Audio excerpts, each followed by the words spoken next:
تعالى والفجر وليال عشر والشفع والوتر والليل صدق الله المولانا العليم. மேலான அல்லாஹ்வின் நல்லடியார்களே,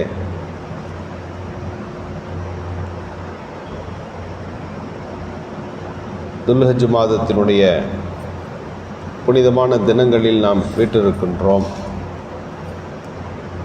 லட்சக்கணக்கான ஹாஜி பெருமக்கள் மக்காவை நோக்கி சாறை சாறையாய் அங்கே ஒன்று கூடி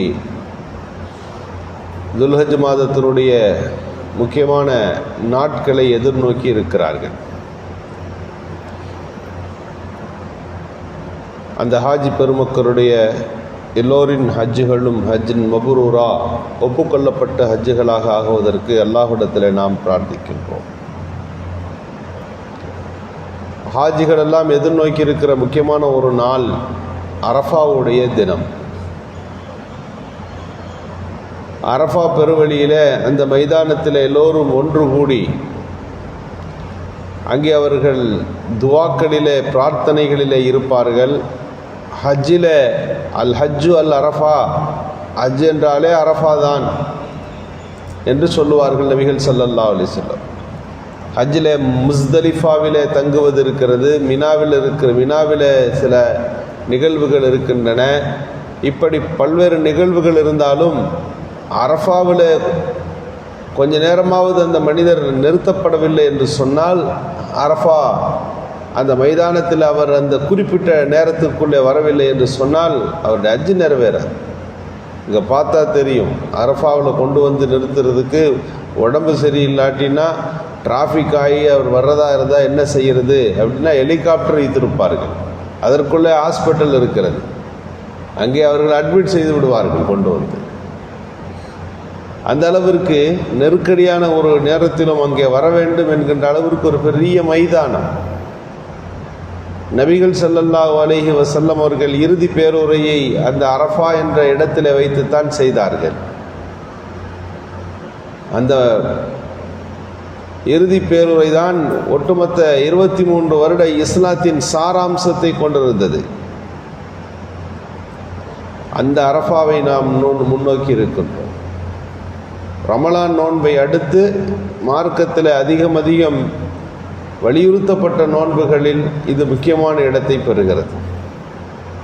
கஃபிரு சனத்தல்லதி கபலஹு பாதா, ஒரு தடவை அரஃபா நோன்பு வைத்தால் அது ஒரு வருடத்தின் பாவத்தை மன்னித்து விடுகிறது.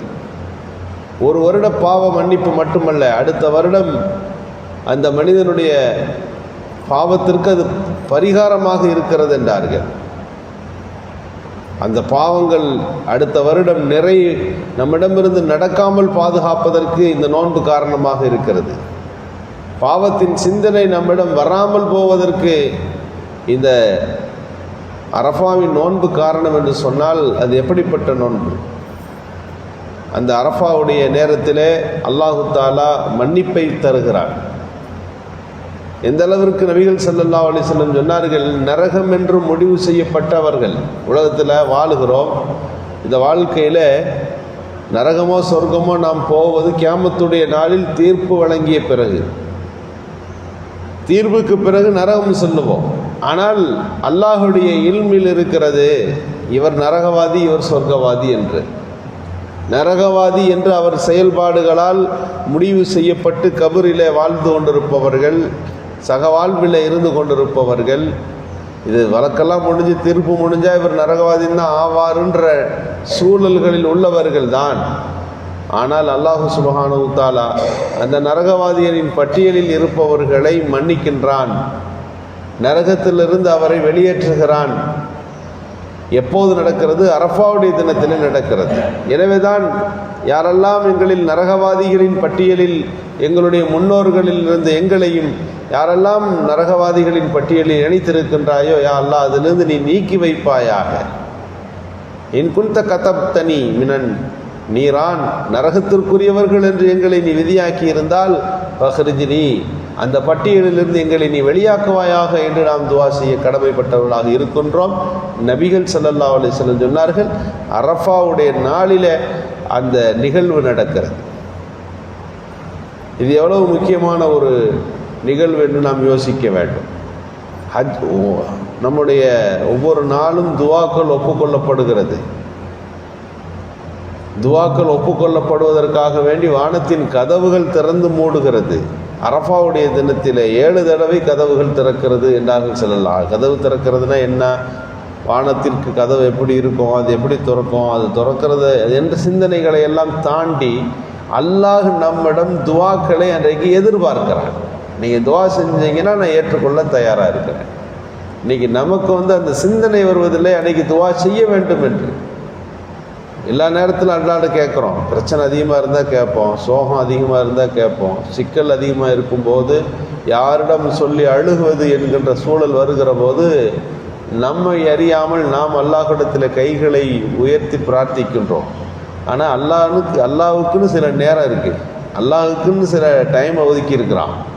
அந்த நேரங்களை அறிவிப்பு செய்யப்பட்டிருக்கிறது.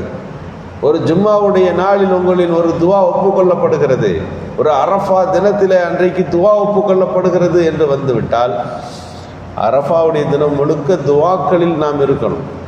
ஆனால் இன்றைக்கு அது குறித்துள்ள கவனம் ரொம்ப குறைவு. ஆடு வாங்கிறதுல அன்றைக்கு வேகமான சிந்தனை ஏற்பட்டு விடுகிறது. அவசியம்தான், அதை தாண்டி சில வாஜிபுகள் தான். ஆனால் அன்றைக்கு அசலான தொழுகைகளை கூட போய்விடுவதை இந்த காலகட்டங்களில் நாம் பார்க்கிறோம். எனவே அரஃபா தினம் என்கின்ற ஒரு முக்கியமான செய்தி நபிகள் ஸல்லல்லாஹு அலைஹி வஸல்லம் அவர்கள் ஆர்வமூட்டினார்கள்.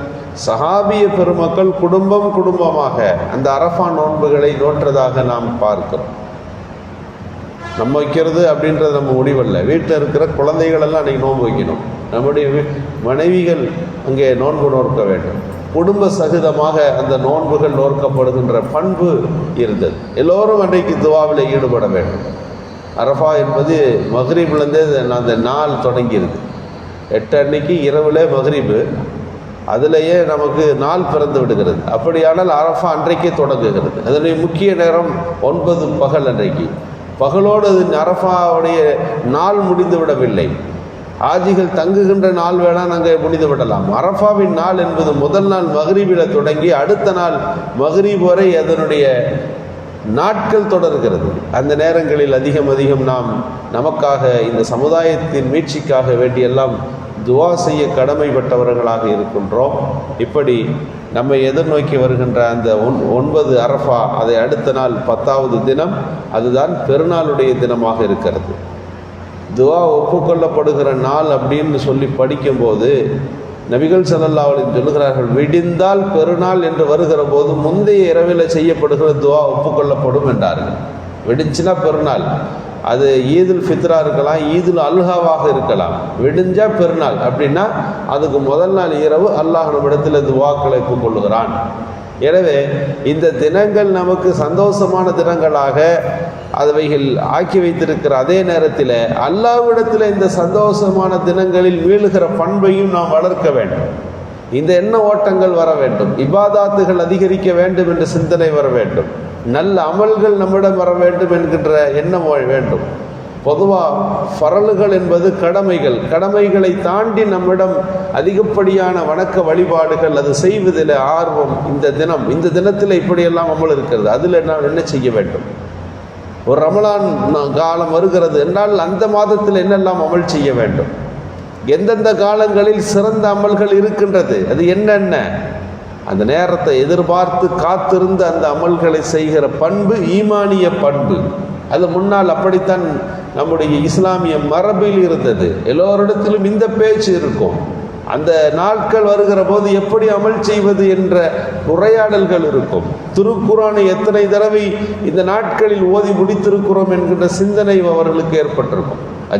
துல்ஹஜ் மாதம் 10 நாள் எப்படி இருக்கும்னா எத்தனை குர்ஆன், ஒரு நாளைக்கு 3 ஜுஸு, 10 நாளைக்கு 30 ஜுஸு. இதுதான் அவர்களுடைய கருத்தோட்டமாக இருந்தது. ஆண்களை விட பெண்களிடத்தில் அதிகமான இந்த சிந்தனை ஓட்டங்கள் சமுதாயத்திலே அன்றைக்கு நிரப்பமாக இருந்தது. இன்றைக்கு அந்த சிந்தனையோட்டங்கள் குறைந்திருக்கிறது. அன்றைக்கு என்ன ஃபுட்டு, அன்றைக்கு என்ன உடை, அன்றைக்கு என்ன பயணம், இதை நோக்கி இருக்கிறது. அன்றைக்கு யார் விருந்தாளிகள், ஒரு பெருநாள் என்பதோ மற்ற நிகழ்வுகளோ இபாதாத்துகள் பட்டியல் படுவது என்ற சிந்தனைகள் எல்லாம் மாறி இருக்கிறது. இல்லா மாஷா அல்லாஹ் அந்த எண்ண ஓட்டங்கள் முற்றிலும் போய்விடவில்லை என்பதற்கு நிதர்சனமான உண்மைதான் இன்றைக்கு குர்பானி பெருகி இருக்கிறது. அன்றைக்கெல்லாம் கொஞ்சம் கம்மியான குர்பானிகள் தான், யாரோ ஒருத்தவங்க 2-3 நாட்டில் 2-3 வீடுகளில் குர்பானி, இப்படித்தான் நாம் பார்த்திருப்போம். இன்றைக்கு ஆட்டு சந்தைகள் அதிகரித்திருக்கிறது. குர்பானியில் இவ்வளவு ஆடுகள் தமிழகத்தில் விற்கப்பட்டது என்கின்ற செய்தியை ஒரு முக்கியமான செய்தியாக அன்றைய தினத்தில் பார்க்கிறார்கள். ஒவ்வொரு சந்தையிலும் எவ்வளவு ஆடுகள் விற்கப்பட்டது. அதில் சொல்ல வருகிற செய்தி இதுதான், குர்பானி கொடுக்கிற பண்பு முஸ்லீம் ஊர்களில் இன்றைக்கு அதிகரித்திருக்கிறது என்கின்ற செய்தியை நமக்கு பதிவு செய்கிறார்கள். இப்படி நல்ல அமல்கள் நோக்கிய நகர்வுகள் நமக்கு அதிகம் இருக்க வேண்டும். அல்லாஹ் சுப்ஹானஹு வ தஆலா நல்ல அமல்கள் செய்கின்ற நல்ல தௌஃபீக்கை நமக்கு தர வேண்டும் என்று அதிகம் துஆ செய்கின்ற நல்ல பண்பை நமக்கு தருவானாக. சுப்ஹானல்லாஹ்.